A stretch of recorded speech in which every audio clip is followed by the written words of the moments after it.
22 अप्रैल 2025 को भुलाया नहीं जा सकता और वह कोलाहल पूरा राष्ट्र नहीं पूरा विश्व देखा है। मैंने एक हैवान जैसा दिल उस टाइम किया, क्योंकि 26 जो डेड बॉडियाँ नीचे गिरी हुई थी, तो उस टाइम आपको भी पता चलेगा एक डेड बॉडी देख के क्या होता है, तो 26 की डेड बॉडी देखी क्या होगा इंसान को। तो क्या आज भी आपको शहीद सईद आदिल हुसैन शाह की याद आती है? जी बहुत याद आती है। उसने बचाने की कोशिश की, अपनी जान दे दी, लेकिन हजारों लोग वहाँ थे जिनकी जानों को उसने बचा लिया, तो इस पे तो खुशी है। सिंदूर का महत्व को, उसकी पवित्रता को बजाय रखने के लिए, उसकी सुरक्षा, उसकी विश्वसनीयता को देखते हुए हमारे जल थल आकाश के सभी सेना ऑपरेशन सिंदूर के रूप में प्रतिशोध लिया है। वो जो वीडियो वायरल हुआ था, जो उस औरत के साथ बात कर रहे थे, वो आपकी आवाज़? हाँ, वो मैं ही हूँ। मैंने उनको बताया कि कोई प्रॉब्लम नहीं है, हम आपके बचाने के लिए आए। तो जो ही मैंने मैसेज भी डाली तो घोड़े वाले बचाने के लिए आए। जब मैं अभी भी याद कर रहा हूँ तो मुझे नींद ही नहीं आती है, क्योंकि जैसा वो था, क्योंकि हेडशॉट थे सबको, तो मुझे अभी भी वो दोहराना नहीं आता है जो मंजर मैंने उस टाइम देखा। हमारी जो फौज, हमारी जो सेना हमारे लिए कर रही है, वो बहुत ज़्यादा काबिल तारीफ है और हमें यहाँ पे बिल्कुल डर नहीं है, किसी भी तरह का डर नहीं है और डर होना भी नहीं चाहिए, क्योंकि अगर बोलेंगे हिंदुस्तान का स्वर्ग कहीं है तो वो कश्मीर में है। तो अगर हमें हमारे स्वर्ग आने में ही डर लगे तो फिर क्या फ़ायदा। ये सुरक्षित है, लेकिन अभी मुझे लगता है कहीं कुछ कमी है कि पूरा सिग्नल नहीं जाता। पहलगाम को जो थोड़ा सा एक दाग लगा वो मिटाने की ज़रूरत है। पहलगाम हमले को 1 साल पूरा हो गया है। पहलगाम हमले की याद लेकिन आज भी ताज़ा है। मेरे पीछे आप वो स्मारक देख सकते हैं जहां पे उन 26 लोगों के नाम यहां पे चिन्हित किए गए हैं जो इस हमले में अपनी जान गंवा बैठे, और इस निर्मम हत्याकांड की याद आज भी ना सिर्फ पहलगाम में बल्कि पूरे देश में गूंज रही है, क्योंकि इस हमले ने ना सिर्फ जम्मू कश्मीर बल्कि पूरे भारत के इतिहास को बदल के रख दिया था। पहलगाम हमले के तुरंत बाद सुरक्षा कारणों के चलते 86 पर्यटक स्थलों को पर्यटकों के लिए बंद कर दिया गया, और 1 साल गुजरने के बाद जहां 60 से ज्यादा पर्यटक स्थलों को खोल दिया गया, लेकिन पहलगाम की बात करें तो आज भी बहुत सारे ऐसी स्पॉट्स हैं जो पर्यटकों के लिए बंद है।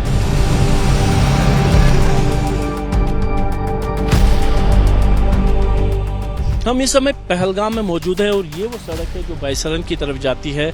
आज भी पर्यटक यहाँ पे घूमने के लिए इरादे से आते तो हैं, लेकिन बाईसरन बंद होने के कारण वो आधे रास्ते से ही वापस लौट जाते हैं। हमारे साथ यहाँ से बॉम्बे से आए हुए कुछ लोग हैं। आपका नाम? जी मेरा नाम रजिया शेख है। जी रजिया जी, आप यहाँ आए थे तो कैसा लगा आपको? क्योंकि ये वो सड़क है ये जो बाईसरन की तरफ जाती है और ठीक 1 साल पहले एक घटना घटी थी, तो क्या डर तो नहीं है? जी नहीं, कोई बात का डर नहीं है। पहले हमें भी जब हम यहाँ पहुंचे तब हमें ऐसा लग रहा था कि शाम का वक्त है, क्या कुछ ऐसा हो सकता है, नहीं। लेकिन जो सिक्योरिटी हम देख रहे हैं यहाँ पे, सिक्योरिटी देखने के बाद ऐसा लग रहा है कि नहीं, हम बहुत ज़्यादा महफूज हैं और बहुत अच्छी तरीके से रह पा रहे हैं। तो एक दुख है कि बाईसरन वैली जा नहीं पा रहे हैं, बट उसी के अगेंस्ट हम बोलेंगे तो बहुत ही खूबसूरत तरीके से जो सिक्योरिटी की हुई है बहुत बढ़िया तरीके से, क्योंकि बहुत ही खूबसूरत घाटी है और बहुत नाम सुना था हमने पहले। ये अगर घटना से पहले जब हमने सोचा था जाने का, तब बहुत ही इस माउंटेन के बारे में बहुत कुछ सुना था, इस वैली के बारे में, तो बिल्कुल जाना चाहते थे। बट अभी जो हादसा हो गया 1 साल पहले, उसके चक्कर में नहीं जा पा रहे। वो हमारे ही सेफ्टी की वजह से अभी हम नहीं जा पा रहे। मे भी शायद इन फ्यूचर ये खुल जाए तो। नहीं, डर नहीं लग रहा, क्योंकि हमें हमारे देश के जो हमारे सैनिक हैं उन पे पूरा भरोसा है। उस टाइम पे ठीक है, जो हुआ वो नहीं सोचा गया था इसलिए हो गया, लेकिन उसके बाद से जो हमारे लिए हमारी जो फौज, हमारी जो सेना हमारे लिए कर रही है, वो बहुत ज़्यादा काबिल तारीफ है और हमें यहाँ पे बिल्कुल डर नहीं है, किसी भी तरह का डर नहीं है और डर होना भी नहीं चाहिए, क्योंकि अगर बोलेंगे हिंदुस्तान का स्वर्ग कहीं है तो वो कश्मीर में है। तो अगर हमें हमारे स्वर्ग आने में ही डर लगे तो फिर क्या फ़ायदा।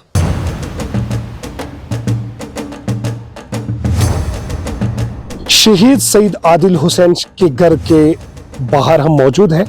शहीद सईद आदिल हुसैन शाह वो लड़का है जिन्होंने 22 अप्रैल को बाईसरन अटैक में कई सारे सयाहों की जान बचाई और बचाते बचाते उसकी भी जान चली गई और वो उस अटैक में शहीद हुए।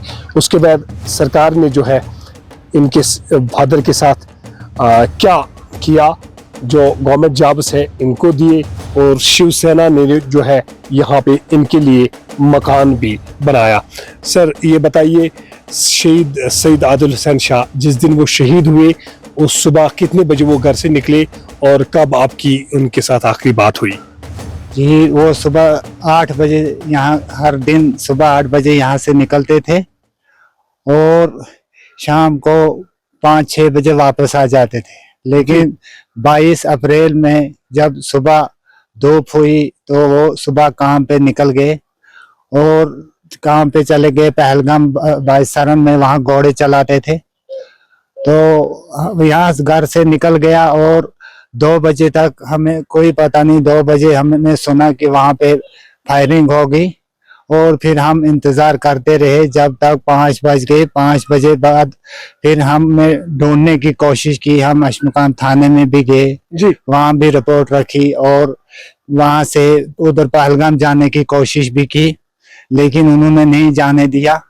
तो फिर ऐसे ही करते करते हमको रात के कम से कम 10-11 बज गए और 11 बजे हमें पता चला कि आदिल हुसैन पहलगाम में शहीद हो गए हैं और वो पहलगाम हॉस्पिटल में हैं जी। तो फिर हमारे यहाँ कुछ आदिल के भाई और कुछ और बंदे यहाँ से गए जिन्होंने उसकी लाश को वहाँ पहलगाम हॉस्पिटल में देखा और फिर उन्होंने उस लाश को उसी वक्त सौरा इंस्टीट्यूट में ले गए और वहां पे उनको पोस्टमार्टम किया और रात को रखा और फिर सुबह दूसरे दिन कम से कम 1 बजे उसकी लाश को यहाँ रवाना किया। जी बहुत दुख है क्योंकि वहाँ उस दिन 26 लोगों की जानें चली गई। तो खुशी इस बात की है कि उसने बचाने की कोशिश की, अपनी जान दे दी, लेकिन हजारों लोग वहाँ थे जिनकी जानों को उसने बचा लिया। तो इस पे तो खुशी ही है जी। यानी आप खुश हैं कि उन्होंने कंट्री के लिए अपनी जान दी? हाँ जी, हम खुश हैं कि उन्होंने अपने मुल्क के लिए, अपने इस इंडिया के लिए जान दी, तो हम खुश हैं उसके लिए। तो ये बताइए 22 अप्रैल को आदिल के साथ आखिरी बात आपकी क्या हुई सुबह? जी सुबह जब सवेरे यहाँ 8 बजे यहाँ से निकला तो हमारा जो ये पुराना मकान है इसके वरांडे पे वो खड़ा था। तो उसने ये कहा कि मैं पहलगाम जाऊंगा। मैंने बोला जाओ, तो मैं उधर नीचे चला गया तो वो फिर पहलगाम चला गया। बस वही बात आखिरी हुई उसके साथ। तो कोई फोन पे बातचीत उस दिन से हुई? उस दिन से नहीं हुई। जब ये पता चला कि वहां पे गोलियां चल रही हैं तो फिर हमने फोन करने की कोशिश की, लेकिन फोन नहीं लगा उसको। तो ऐसे करते करते 4-4:30 बजे तक फोन नहीं लगा और 4 बजे के बाद फोन लगा, लेकिन फोन उठाया नहीं किसी ने जी जी। तो जब तक ये पता चला कि वो शहीद हो गए। तो उसके बाद सरकार ने क्या किया? ये जो मकान है ये शिवसेना ने, पार्टी ने आपको दिया और कुछ गवर्नमेंट नौकरीज भी आपको मिली, क्या मिला आपको? जी हमें जो आदिल की वाइफ है उसको गवर्नमेंट नौकरी मिली और जो एकनाथ जी शिंदे हैं उन्होंने, हम शिवसेना के, उन्होंने हमको मकान दिया, बना के दिया। तो और कुछ पैसे भी यहाँ की गवर्नमेंट ने मदद की हमें जी। हाँ जी। तो वक्फ बोर्ड की तरफ से भी मदद? हाँ, और वक्फ बोर्ड की तरफ से भी हमें एक लड़के की नौकरी मिली जो दरख्शन इंदिराबी जो है उन्होंने उसको दी है जी जी। हाँ जी। तो क्या आज भी आपको शहीद सईद आदिल हुसैन शाह की याद आती है? जी बहुत याद आती है जी। हाँ जी। कितना प्यारा था आपको वो बेटा? जी सबसे बड़ा बेटा था, तो बहुत ही प्यारा लगता था। सब घर का काम उसी पे, सब जिम्मेदारी उसी पे थी घर की। अग्रवाल साहब 1 साल होने को आया है पहलगाम हमले की बरसी को। क्या मानते हैं, एक परिवार के सदस्य के तौर पर आपने अपने भाई को खोया है, तो क्या जो एक प्रतिशोध था वो सरकार ने ले लिया है? जो कदम उठाए गए उनसे आप संतुष्ट थे? जिस तरीके से एक घर का सदस्य आपने खोया, तो जो एक गुस्सा था, जो कदम उठाए गए वो पर्याप्त थे? 22 अप्रैल 2025 को भुलाया नहीं जा सकता। उनको कभी मालूम भी नहीं था कि उस वादियों में हम एक सैर के रूप में जा रहे हैं। अचानक इस जीवन में इस प्रकार का कहर टूट जाएगा। हाथों में चूड़ा और कंगन के साथ कई ऐसी परिवार थे जिनको कुछ ही दिन विवाह को हुए थे और वहाँ उनका इस दुनिया से चले जाना, उनके पत्नियों के सामने, उनके सिंदूर के सामने उनकी हत्या करना, और वह कोलाहल पूरा राष्ट्र नहीं पूरा विश्व देखा है और उसका भूरी भूरी निंदा किया है। और भारत में जिस प्रकार के सिंदूर की महत्व है, वो सिंदूर के महत्व को देखते हुए भारत की सरकार उसका प्रतिशोध के रूप में 22 अप्रैल के बाद 6 मई को रात को ये आता है कि ऑपरेशन सिंदूर के रूप में हमारे सिंदूर का महत्व को, उसकी महत्ता को जानते हुए, उसकी पवित्रता को बजाय रखने के लिए, उसकी सुरक्षा, उसकी विश्वसनीयता को देखते हुए हमारे जल थल आकाश के सभी सेना उनकी आतंकवादियों को सटीक ठिकानों पर एक सिंदूर ऑपरेशन सिंदूर के रूप में प्रतिशोध लिया है। और यह ठीक है कि जो भी हत्या हुई, जो भी दिवंगत हुए, वापस तो नहीं आना है, लेकिन 140 करोड़ देशवासियों के बीच में यह एक विश्वास कायम रहा। छोटे छोटे बच्चे थे, उनको किस तरीके से संभाला, क्योंकि एक वो भी साथ में थे, उन्होंने वो तमाम मंजर देखे थे पहलगांव में जो हमला आतंकियों ने किया था, वो सब उनकी आंखों के सामने हुआ था। तो उनको इस चीजों से कैसे उससे उबारना कितना मुश्किल था? बहुत मुश्किल है। आज जब हम उनको पूछते थे क्या हुआ था, वो अपनी उस मंजर को बोलना तो दूर, अपने आप को डर जाते थे, क्योंकि आंखों देखी हाल।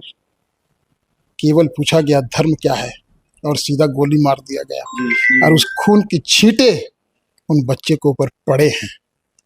तो बहुत ही दर्दनाक उस क्षण को उनको किस प्रकार सहन कर रहे हैं, और भगवान उनको सहन करने की इस प्रकार शक्ति दे रहा है।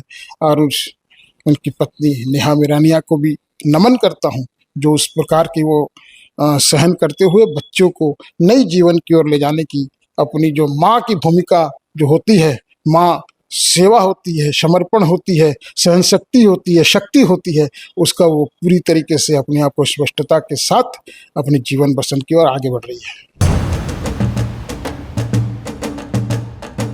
22 अप्रैल 2025 का वो दिन था। समय था तकरीबन दिन के 2:15 बजे का। मेरे पीछे जो आप घाटी देख रहे हैं ऊपर पहाड़ियों के बीच, ये वो भैसरन की घाटी है जहां पे गोलियों की गनगरज उठी थी, और जब गोलियां थमी तो 26 लोगों के शव नीचे जमीन पे पड़े हुए थे। भैसरन घाटी में जब हमला हुआ तो सबसे पहले वहां पे पहुंचने वालों में से एक थे अब्दुल वहीद।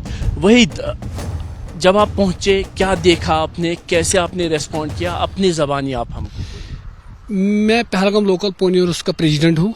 तो मुझे थाने से भी कॉल आई और बहुत से डिपार्टमेंट से कॉल आई कि बाईसर में क्या हुआ, क्योंकि गोली वालों का नंबर मेरे पास रहता है। तो मैं उस टाइम गंशीबल गांव में था। 2:45 मुझे कॉल आई। तो जो ही मैंने कांटेक्ट करने की कोशिश की तो किसी ने मेरे फ़ोन रिसीव नहीं किया गोली वालों में, क्योंकि वो भाग के आ रहे थे। तो मैंने अपने आप को संभाला, और मेरा ब्रदर इन लॉ जो सज्जाद था वो मेरे साथी था। तो मैं जब निकला, उसने बोला अकेला आप मत जाओ, तो मैं भी आपके साथ आऊँ। तो हम दौड़ते जो ही हम बाईसरन के पीछे जाली क्रॉस करके गए तो मैंने वहाँ पे सन्नाटा देखा। वहाँ पे औरत लोग चलाती थी, और मैंने जब डेड बॉडी नीचे गिरी हुई देखी तो मुझे बहुत दुख हुआ, और मेरा दिल भी कमज़ोर हुआ कि मैंने बोला कि अब हम यहाँ से वापस जाने वाले नहीं है, क्योंकि वहाँ पे लाशों के ढेर लगी हुई थी। तो मैंने खुद को संभाला और मैं उन औरतों के करीब गया। मैंने उनको बताया कि कोई बात नहीं, हम आपके देखभाल के लिए आए हैं, हम आपके बचाने के लिए यहाँ पे आए हैं।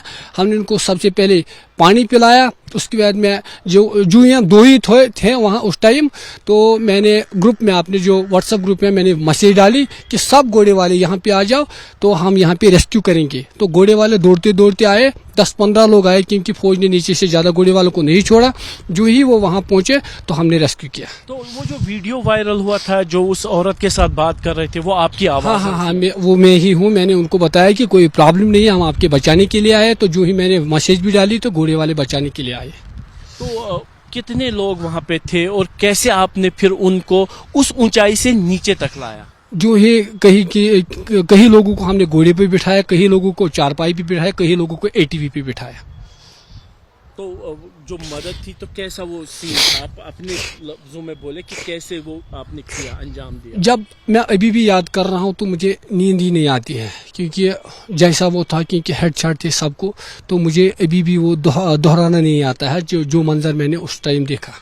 मैंने एक हैवान जैसा दिल उस टाइम किया, क्योंकि 26 जो डेड बॉडियाँ नीचे गिरी हुई थी, तो उस टाइम आपको भी पता चलेगा एक डेड बॉडी देख के क्या होता है, तो 26 की डेड बॉडी देखी क्या होगा इंसान को। इंसान ही मैं था, इंसान थे, इंसानियत के नाते आपने लोगों की मदद की।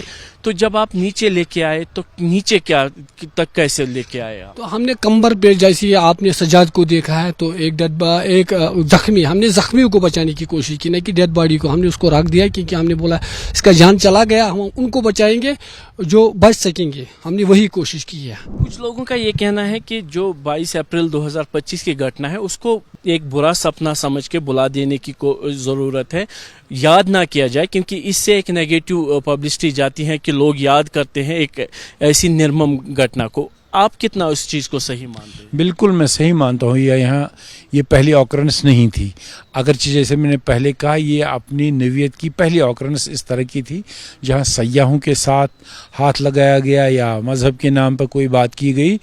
लेकिन वाक़यात बहुत हुए हैं यहाँ पे, बड़ी घटनाएं हुई हैं जहाँ बड़े लोगों का जान ले गई, बॉर्डर पर हुई, हमारे अंदर हो गई। तो जिस तरह हमने आगे चलने के लिए उन तमाम वाक़यात को बुलाने की कोशिश की, मुझे लगता है ये बिल्कुल सही राय है कि ये भूलना चाहिए और इसके लिए रेमेडियल मेजर्स करते जाएं। लॉन्ग टर्म क्या है, शॉर्ट टर्म क्या है, कैसे जाना चाहिए, भूलने की ज़रूरत है, उसी से हम आगे बढ़ेंगे। ये सुरक्षित है, लेकिन अभी मुझे लगता है कहीं कुछ कमी है कि पूरा सिग्नल नहीं जाता। पहलगाम को जो थोड़ा सा एक दाग लगा वो मिटाने की ज़रूरत है। 22 रन के बारे में बोला गया था कि कुछ लोगों की तरफ से कि विदाउट एनी सिक्योरिटी कवर उसको छोड़ दिया गया था, इलीगली चल रहा था उस टाइम, या फिर एक सिक्योरिटी लैप्स था। रफ़ी साहब कैसे देखते हैं उस घटना को जो 1 साल पहले? देखिए, मैं आपको एक बात बताऊंगा साफ तरीके पर, पिछले कई बरसों से हालात इतने दुरुस्त हुए थे, किसी का ध्यान ही नहीं था इस तरफ कि हमें कोई सुरक्षा की ज़रूरत है। लेकिन इतना बड़ा मुल्क है, इतनी बड़ी फ़ौज है, जहाँ 9 टीम में हज़ारों में मिलिटेंट थे और फौज कम थी, उस वक्त भी फौज हर जगह तैनात की गई। जहाँ प्रोटेक्टिव पर्सन है उनके घर पे लगाए गए, ऑफिसर जो डिलीवर कर रहे हैं उनके घर पे सिक्योरिटी थी, इंस्टॉलेशन पे सिक्योरिटी थी। तो गवर्नमेंट के लिए आज भी कोई ये उतना बड़ा मसला नहीं है। अगर तमाम जगह यहाँ पे एक सिग्नल देने की ज़रूरत है, इनको अब सिक्योर किया जा सकता है। लेकिन सिक्योरिटी के नाम पे मैं ये ज़रूर बताना चाहूँगा, आम लोगों और सयाहों को तकलीफ भी नहीं होनी चाहिए कि आप 10 जगह एक सयाह को या लोकल को उतारेंगे, चेकअप करेंगे। एक अच्छा निज़ाम ऐसा होना चाहिए जहाँ सुरक्षा भी हो और लोगों और सयाहों को एक आराम भी हो, क्योंकि एक सिग्नल जाती है कि आप 10 बार जाते हो, जो सुरक्षित आदमी रहना चाहता है उसको जब डील किया जाता है तो कहीं ना कहीं स्क्रैम्बल्स भी हो जाते हैं। उसकी तरफ भी सरकार को ध्यान देना पड़ेगा। देखिए, जैसा आप देख रहे होंगे अभी बाहर भी आपने देखा होगा कि टूरिस्ट का आज ठीक ठाक रश है। जो फिगर्स मेरे पास हैं पिछले कई दिनों से काफ़ी ठीक ठाक पटरी पे आया हुआ है। इसकी एक वजह यह भी है कि जो हमने कुछ प्रोएक्टिव चीज़ें की हैं विंटर से लेके आज तक, और जो आगे हम करने जा रहे हैं। सबसे पहला हमारा जो एक सक्सेस स्टोरी था, that was our winter festival which we organise it from 25th of December to 31st of December. उससे काफ़ी बूस्ट मिला। 7 दिन यहाँ पे मेला सा लगा रहा। उसके बाद फिर स्नो फेस्टिवल्स यहाँ पे हुए। बेताब में हमने स्नो फेस्टिवल किया, आरू में हमने स्नो फेस्टिवल किया, और उससे फिर आहिस्ता आहिस्ता ये बूस्ट हुआ और आज अल्हम्दुलिल्लाह ये पटरी पे आ रहा है।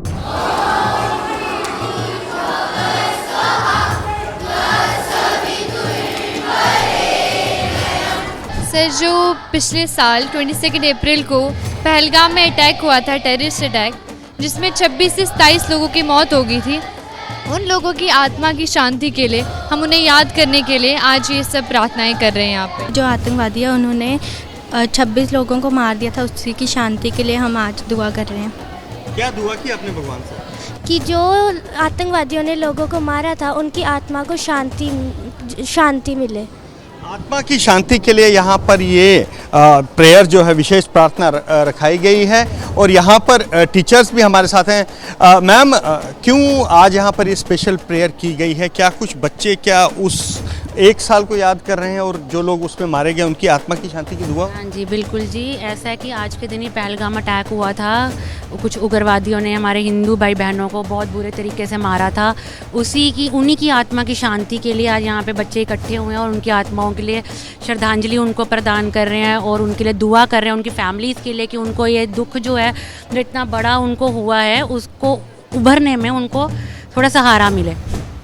इस बायसरन हमले के बाद भारतीय सेना ने भी ऑपरेशन सिंदूर चलाया था, जिसमें पाकिस्तान के कई आतंकी ठिकानों को ध्वस्त किया गया था। तो पहलगाम हमले की बरसी देश जो है उन शहीदों को याद कर रहा है जिन्हें आतंकियों ने यहाँ मौत के घाट उतारा है। तस्वीरें जम्मू से हैं।